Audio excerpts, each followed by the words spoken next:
Aloha, I'm Wendy Osher. As the election season ramps up, we'd like to take the opportunity to introduce you to a few of the key candidates in this year's race. Today we have in studio Governor David Ige. Aloha. Welcome. One of 13 candidates in the race for governor, and of course the incumbent seeking re-election. Tell us a little bit about why you decided to run for re-election, and give us a little bit of your background. Well, 4 years ago, I decided to run for governor because I felt that too many decisions by government favored special interest and self-interest rather than the public interest. So I pledged to be governor for all the people and to really focus on doing the right things in the right way for the right reasons.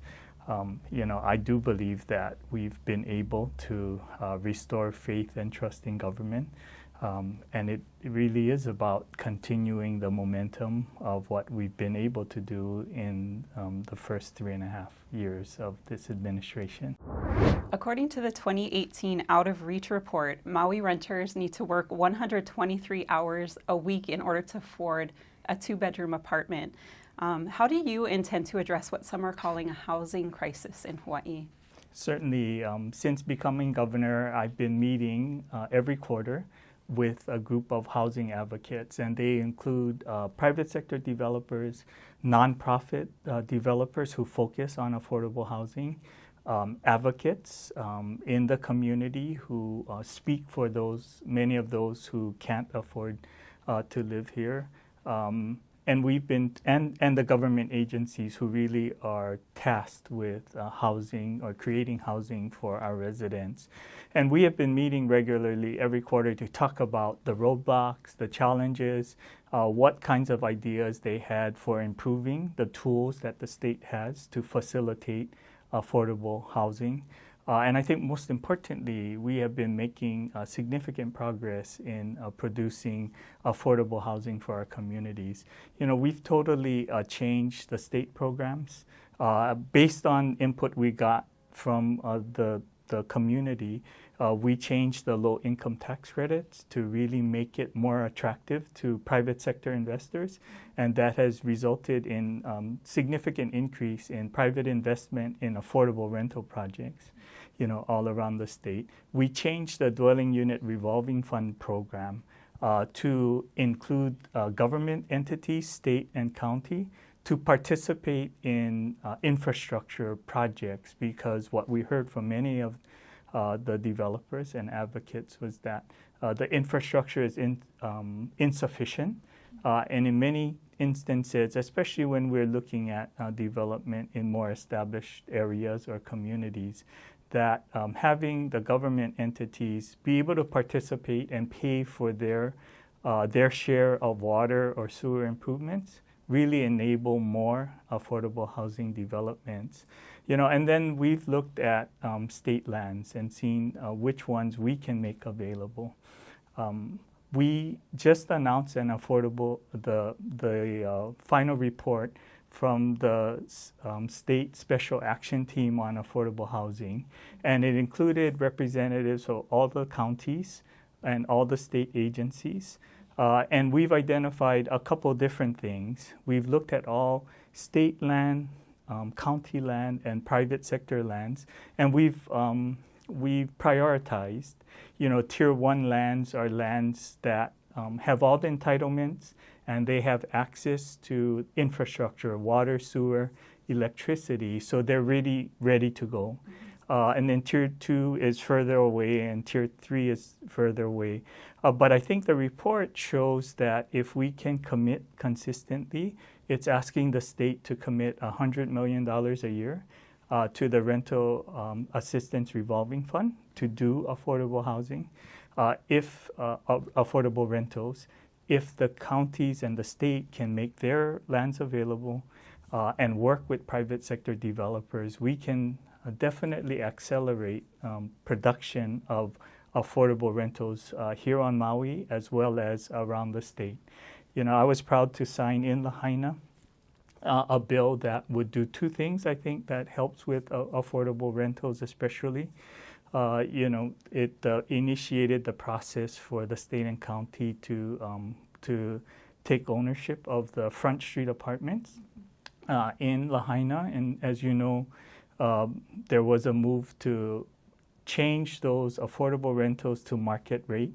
I'm glad that we're moving forward, and hopefully we can save that project from getting to market rates and continue to be affordable. And there's infrastructure for the Le'ali'i Estates subdivision, affordable rental projects in Lahaina. So, we are looking at state lands that we can make available. We've been talking with private sector developers, and, they're excited about the opportunity to develop affordable rentals on state and county and private sector lands all across the state. So the apparent homicide of a homeless individual in Wailuku recently highlights the fact that issues still exist with homelessness in our community, despite reports that show that there's a decrease in the homeless population in the islands. What can you tell us about the controversial repatriation programs? Would you be in support of sending homeless individuals back to where they came from, or do you find fault with a program like that? Well, a couple of things. I think the challenge of homelessness has to be met by everyone in our community. So it really will require the state and county and federal governments really working together to leverage what we can bring to the challenge as government entities to make a difference. And as you had said, for the first time in 2 consecutive years, we've actually seen a reduction in the state, the number of homeless here in Maui County, just under 25%. So, we are making progress, but we need to do more. The repatriation program is something that I do support, but I think it really needs to be focused on assuring that that it's not someone just looking for a free ticket in and out of the state. We want to make sure that it's not just individuals who get a ticket to Hawaii and come here and then we buy them a ticket and send them back, and then they're back again. So the repatriation program that I would support is one that would be looking at the individuals and really finding someone who want to return, that they have family or business or some reason to want to be back home in whatever state that is, so that we're certain that it's not someone just trying to game the system and look for government-funded transit back and forth. And I think if we get the right conditions, then yes, we ought to send those people back, and hopefully there'll be a better situation than being homeless in Hawaii. They can find family or a better outlook so that they can change their lives and become contributing members. So if reelected, how would you address quality of life issues, including the cost of living that so many of us face here in the islands? Well, I do think it's about focusing on things that we can do and make a difference.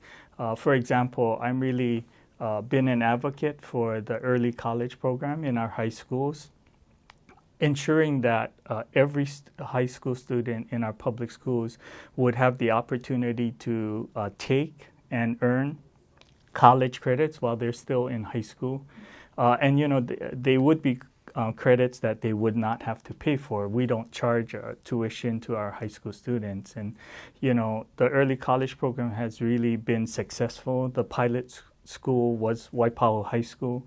And this year is the first cohort of students who completed 4 years in the early college program. And they had 16 students who graduated with their Associate of Arts degree before they graduated from high school. So, I think it's an exciting opportunity. And those 16 students saved their families between $7,000 and $10,000 if in tuition costs. So, I think it really is about looking for opportunities for us to reduce the cost of living for something that we all need to do, like attending school. And even though it's not everyone who's going on to college, the fact that they can take and earn college credits for free, I think reduces the cost. We are also looking at doing a better job of connecting students with careers. And there are high-paying jobs here available in the state that we continue to go every year businesses are unable to find qualified individuals. And these are jobs that pay very well. Cybersecurity, for example, we're doing cyber camps and trying to get our young people interested. And we're taking a model from the unions, apprenticeship programs, where we're looking for companies that have these high-paying jobs that are vacant and unable to be filled, and creating targeted education programs with the community colleges, like the apprenticeship, so that in a relatively short period of time, 3 to 6 months, the students can acquire the skills that they need to be, a cybersecurity expert. We're also doing IT programming and coding. We are looking at healthcare and health professionals so that we can connect a student who is motivated but might not want to enter a degree program and give them the skills that they need to fill these high-paying cybersecurity, IT, healthcare professionals so that they can earn higher than average wages, and most importantly, be able to live on Maui or in our community and really fulfill a need that we have. So there has been some attack ads running. Can you speak to your accomplishments during your administration and explain why people should vote for you in this coming election? Certainly. I'm not a lawyer, I'm an engineer, and I do believe that leadership is more than criticizing. Leadership is about engaging our community, working with stakeholders to look at alternatives, and then most importantly, to find the best alternative to implement and to get it done. Really doing the right thing in the right way for the right reasons. I'm proud of all of the accomplishments of my administration in so many areas. I was proud to host the World Conservation Congress, where we launched the Sustainable Hawaii Initiative. And Hawaii is the first and only state to commit to 100% clean, renewable energy for electricity. And this really does help us with our agreement. Hawaii is the first and only state to commit in law to the goals of the Paris Climate Agreement, which we're really committed to reducing greenhouse gases. And we became the first state to commit to a carbon neutral economy by 2045. Again, this really advances Hawaii's place in the world for our commitment to clean, renewable energy. Most importantly, it transforms our economy. Rather than sending billions of dollars out of state to purchase fossil fuels, being 100% clean, renewable energy means that we keep that money in the state, creating jobs right here in our economy. So, we have made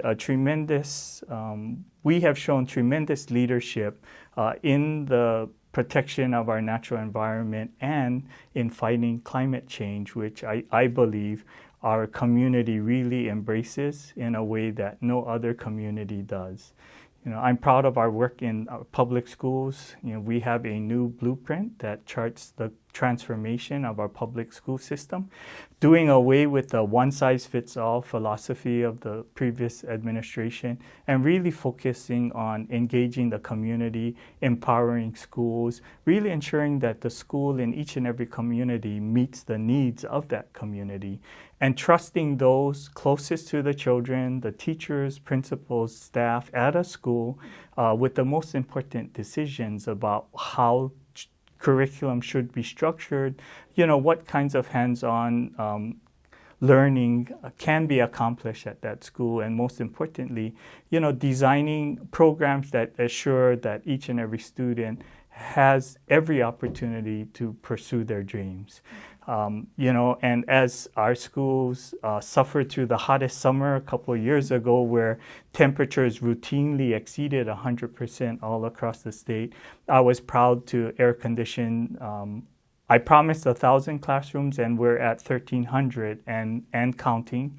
And it really does create an environment where our teachers and our students are not fighting 100 degrees and being miserable, and really able to focus on the learning. And as you know, as we come up to a brand new school year, I hear more and more from teachers and students all across the state how much they appreciate the fact that they won't have to suffer in crazy hot classrooms that really doesn't allow them to really focus on their learning that's important. So I really do believe that there are many other accomplishments we've had in virtually every area that is important to the state. I want to ask the public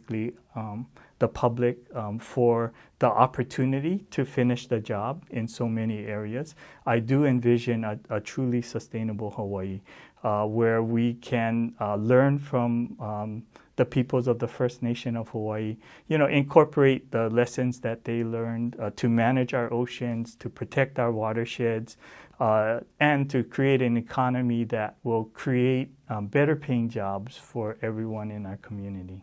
Great. Thank you so much for joining us, Governor David Ige. Thank you for watching, and you can find out more about the elections and headlines on our website at MauiNow.com. For Maui Now, I'm Wendy Osher. Everything Maui, always now.